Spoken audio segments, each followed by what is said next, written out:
The NBA offseason is officially here, and the Sixers' decision for star hunting may have got a little bit easier. In this video, I want to break down why the Paul George decision may be made for the Sixers and why there's an interesting little contract clause that is coming into play in this overall discussion, that being the player option that is attached to his name. Now, we've been doing this Paul George dance for several weeks now. We know that that was option A at the top of the Sixers list. I've talked all about why I believe that was the case because of the standpoint for being capable of just signing him in free agency without having to giving up any sort of draft picks and being able to keep the 5 first-round picks that the Sixers can currently use in a trade for a superstar if they elect to go that route. Well, that may no longer be on the table as there is some doubt that Paul George will hit free agency. And why is that the case? It is that player option right here. So to start off with and take a look at his contract here, that you can see that player option for $48.7 million. The deadline for that is on June 29th, which is Saturday, also just a couple days after the draft, which of course we have to go through that starting tomorrow. I'm excited about the draft aspect of things from this being the trigger. This will be the first domino that goes into play. But for Paul George specifically, there's a lot bigger issues at hand here. And it does seem to be trending toward his desire to opt into that contract. We did get this report talking about why that is the case from Mark Stein here. It says Paul George opting in and then requesting a trade is starting to feel like a realistic option per the Stein line. The Clippers are unwilling to offer him a contract larger than Kawhi Leonard's. Quote, there is a growing feeling league-wide that the 34-year-old picking up his $48.8 million player option for next season to force the Clippers to trade him is an increasingly realistic scenario after months of fruitless contract extension negotiations between the parties. The Clippers appear unwilling to offer a richer deal to George than Kawhi Leonard received in January, $150 million-ish over 3 seasons. So a lot to digest there, and we do understand kind of the hurdle that the Clippers are currently facing as a franchise. I don't know what the Clippers should do from their standpoint here. You're in a tough spot. And I've heard all this talk, all these conversations and talking points about this new arena, how they have to have these superstars. But my honest pushback and question to that is, as a Clippers fan, would you be excited right now, rolling in again with Paul George, Kawhi Leonard, and James Harden, and feeling like this is a championship contender? That's not a bad team by any means. There's certainly a ton of talent there, but that's just about as poor of injury luck as you could possibly have. And for Kawhi Leonard specifically, while I feel bad for the guy, I just think it's a poor gamble to make as an organization at this point to believe that dude can get through a playoffs healthy. And I get it. I'm kind of throwing stones at a glass house speaking about these Sixers who have Joel Embiid. But realistically, when having this type of conversation, at least we see Joel Embiid playing at some level in the playoffs. No, he's not the 100% version of himself, and he's obviously playing through injuries, but he's on the court. That hasn't even been the case with Kawhi Leonard since he's really put on a Clippers jersey, and I don't feel great about that moving forward as he continues to get older. Now, that was kind of the first domino in this whole conversation, is the Clippers did reach that deal with Kawhi Leonard, and there did feel to be a bit of an understanding that we're not going full max contract. We know that there's the inherent risks that come with Kawhi Leonard because of those injury concerns, and it does seem like that did rub Paul George the wrong way a little bit. Now, I do have the times that he was asked about the extension here, this being via Tomer Azerly of Clutch Points here. He says, here were the 3 times we asked Paul George about extension talks and the dates. January 10th, 2024. PG says he's optimistic on the day of Kawhi's extension announcement on February 10th, exactly 1 month later. PG says extension is still the goal. Then on April 20th, 2024, right before the playoffs, Paul George does not answer extension questions. And there was an interesting change up there. And when you watch the video, there's definitely a change up in tone that you can see he's a little bit stiffer, seems a little just not happy with the topic the more that this goes on. And that does seem to be the approach overall. But the bottom line is Paul George has his dollar amount set, and the Clippers appear unwilling to give it to him. Now, where the human side of this comes in is Paul George, I think, wants to be in Los Angeles. That is his hometown, and to kind of put his business out there a little bit, he does have a mom that is wheelchair-bound, that is capable of going to every single home game, that's sitting courtside. You're not going to get that if you move to another team, and I do think that's a key factor to consider here. That as much as we talk about these athletes for the skill sets they have, for the money that they're making, they are still human beings, and there has to be what they want. That it's one thing to, threaten to take your ball and leave. It's another thing to actually have to step away and go create a life somewhere else in the way that Paul George would in this specific situation. Now, from the Sixers angle here, my complete selling point and my reason that Paul George was number 1 on my wish list for this Sixers team was because of the free agency aspect. That it would be too grand of an opportunity for me to pass up this caliber of talent, who I still think people are underselling to an extent, even though I do understand the point that he is 34 years old. There is injury concerns, all these things, but he's still a dude that just last season averaged 22.6 points per game, 5.2 rebounds, 3.5 assists, 1.5 steals per game, 41.3% from three, which is the biggest number that jumps out to me, doing that on 7.9 3-point attempts per game. Real deal, 6'8", shot 45.7% from the corner. And by the way, he's been doing this for a long period of time. This is no fluke for Paul George, that when you look back to what he has produced on the court overall, he's been doing this for a long time at this point. This is a guy who was an all-star last year, has been several times in his career, a former most improved, a guy who at one point could do it on both ends of the floor. That certainly has faded a little bit from a basketball fit, that you can see the way he's that seamless connector between a guy like Tyrese Maxey and Joel Embiid.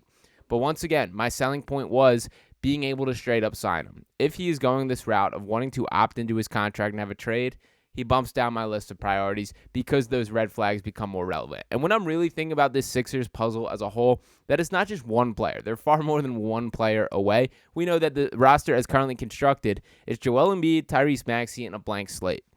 And I do think Paul George would be a guy certainly worth filling in. And I think it's interesting when we have these conversations with basketball.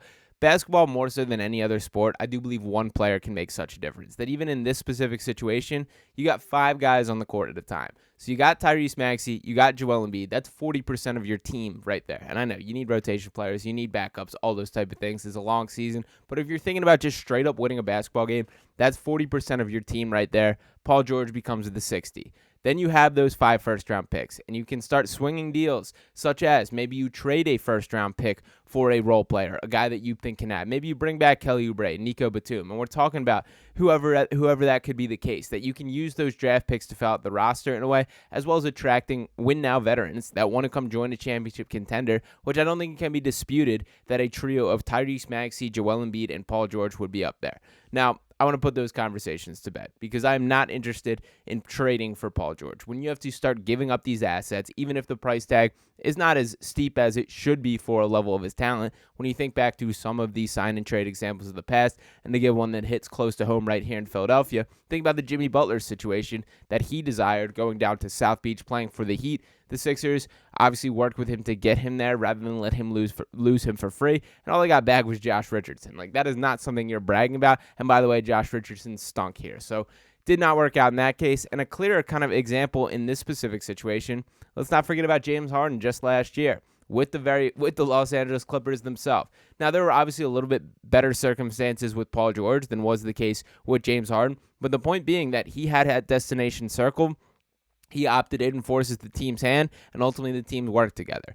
Now, from the Sixers' perspective, you can bow out just fine. And I do think that is really the reason for this report from Shams Charania saying that the Philadelphia 76ers' interest in pursuing Paul George has significantly waned in recent days, and the franchise is expected to be aggressive elsewhere with its salary cap flexibility and the draft capital leading into next week's NBA draft. The NBA draft is now tomorrow, and it is time for the Sixers to act. And I think after digesting this for a little bit of time, that is why they sent out that message. We're not waiting for that Saturday, June 29th deadline for him to decide whether he wants to opt into his contract and force a trade or just join free agency. I think they need some sort of commitment from Paul George. I know it's the tampering, the backroom conversation, but there has to at least be a conversation to make the Sixers believe he's worth waiting for. And at this point in time, he just might straight up not be. That when we talk about this version of Paul George, which I know I'm still more of a believer in than most, but there are some fair red flags here. Talking about how he missed having Robert Covington and Nico Batum and how that forced him to do the dirty work. Or things like him showing up with this quote, doing an interview for Boardroom talking about his podcasting career, saying Paul George says he spent time watching film on Stephen A. Smith, Shannon Sharp, and Chad Ochocinco to help him become a better podcaster. Quote, just like George prepares and watches tape of himself and his opponents, he's also watched and learned from other media personalities and former players. From Stephen A. Smith's articulation to Chad Ochocinco's ability to be funny by staying within himself and attributing in Ryan Clark, Brandon Marshall, Shannon Sharp, Cam Newton, and others, he made sure to pay homage to those who paved the way. This man got clamped up by Derek Jones Jr. and then ran home to see what Stephen A. Smith had to say about it. That is not a guy that is screaming a winner to me at this point in time. And I'm not hating on the dude having a podcast. I do actually think he's very good on it for the most part and a far better interview than I ever would have guessed. But the point being, you should be interested from the Sixers perspective for guys that are going to be hungry to help win a championship. And I'm just not getting those vibes from Paul George. That I do think he kind of hit the point in his professional career where he's accomplished the things that he's wanted to, and he's okay with coasting from here. He certainly wants the money. There's no doubt about that. But in this opt-in situation, you're extending this another year. That for all the age concerns, it's not this 4-year max that the Sixers have waiting for him. It's now you're taking him on that $48 million contract and then have to extend him. Now, there is good news here. As I mentioned, the NBA draft kicks off tomorrow, and that's when a good amount of movement will begin around the league. Well, there is some growing just kind of speculation/reporting here that the Sixers do have their eyes on another target, and I do think there's a possibility that tomorrow night we're talking a little bit more in depth about Brandon Ingram here. And that is a guy who still averaged 20.8 points per game, 5.7 assists, 5.1 rebounds, shot just 35.5% from three, a little bit lower volume too. He has had better shooting years than was the case last year, but it does seem like the Pelicans are motivated to move him, and I do know that there's at least some preliminary conversations on the Sixers end there. That is a guy who's younger than Paul George. You do have to do the contract dance a little bit here, as Ingram has just 1 year left on his deal, and that's a large part of the motivation that the Pelicans want to move on from him. But the bottom line is they don't have their wagon hitched to Paul George and may never try to do that again. That as great as it was, as much as this was theoretically a seamless fit in an idea, the Sixers may have to look elsewhere, and it does seem like Daryl Morey is getting busy doing this. So for Paul George, if you opt into this player option, sayonara from your hopes of playing for the Sixers is kind of the way that I look at it. That I'm not interested in trading for this dude. I would have straight up signed him and would have given him that max contract, as I do think it's something that the Sixers could have managed and built a successful team around him.